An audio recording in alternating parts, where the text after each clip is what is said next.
Assalamualaikum warahmatullahi wabarakatuh. Kembali lagi dengan Niki, channel konsultan utang. Di video kali ini saya ingin membahas mengenai Ko5 yang sudah dihapus bukukan. Apa tuh maksudnya? Mungkin teman-teman di sini ada yang pernah mengalami atau yang belum juga mungkin ingin tahu apa sih maksudnya yang dinamakan Ko5 dihapus bukukan.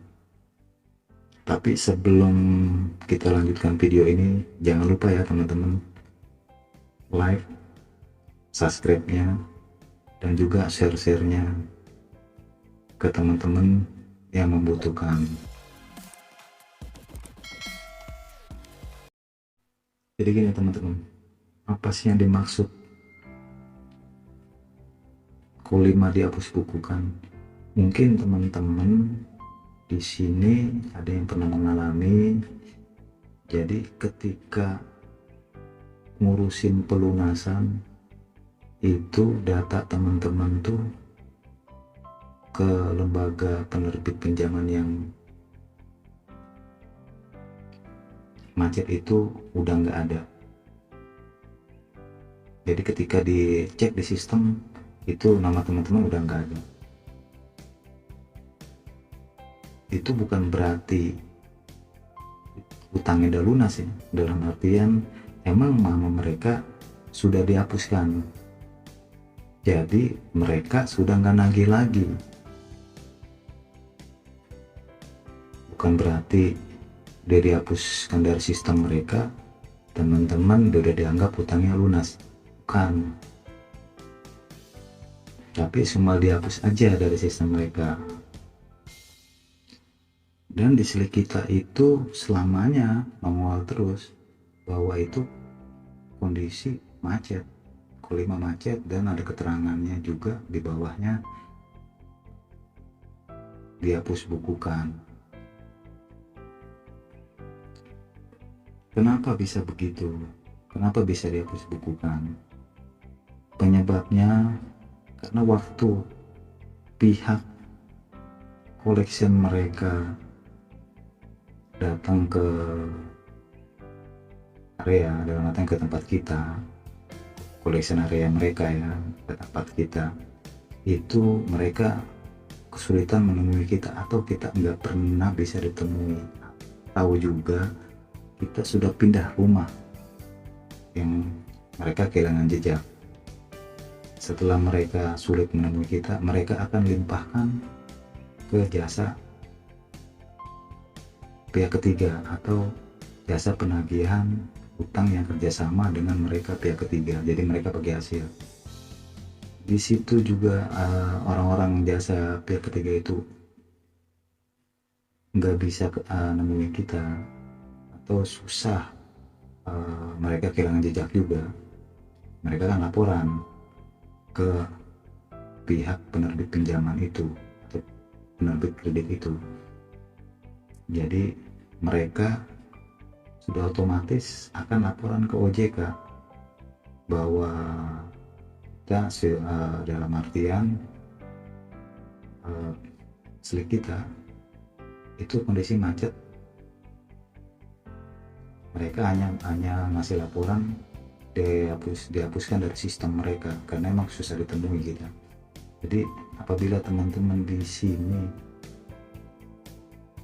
ketika mau ngurusin pelunasan di lembaga keuangan penerbit pinjaman itu, ketika mereka cek data kita, nomor kontrak kita, KTP kita nggak mereka temui,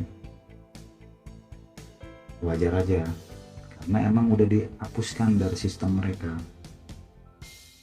Biasanya sih mereka akan coba pom ke pihak ketiga yang pernah nanganin masalah kita itu, kredit macet kita itu. Nanti kita diarahkan sama mereka biasanya ke pihak ketiga itu buat nego pelunasan, dan juga mereka nanti yang akan ngurus ke OJK buat laporan bahwa kita udah selesaikan itu. Dan yang jadi patokan itu surat pelunasan yang dari mereka pihak ketiga itu. Sekaligus kalau bisa kita minta juga dari pihak penerbit pinjaman itu. Di sini saya mau melampiri itu Ko5 yang dihapus bukukan apa namanya macet di tahun 2019 ya, April 2019 itu dihapus bukukan mulai April. Dia utangnya dari, kalau laporan di seliknya itu dari 2018, jadi ketika 2018 itu dia udah nggak bisa sampai setahun tuh sudah ditemui, ya otomatis mereka ngapus tuh dari sistem mereka, lembaga penerbit pinjaman itu, kayak leasing, semuanya berlaku ya, leasing, bank kayak seperti kartu kredit, KTA. Kalau bank, kalau leasing ya unit yang mobil, motor. Terus dan itu kemungkinan itu pinjaman online legal ya.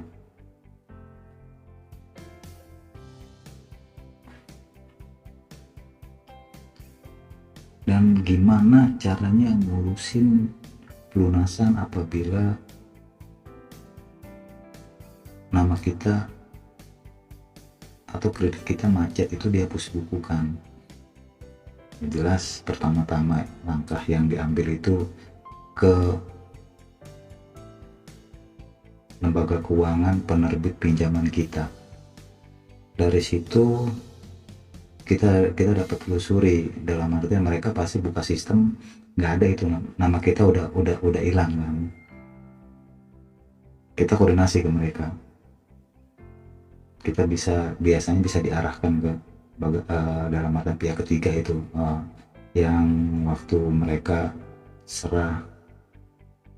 terima data kita, suruh mereka yang nagih tuh. Setelah itu barulah, setelah kita udah selesai menegosiasi dan bayar utang kita, baru mereka yang ngurus ke OJK. Berapa lama juga itu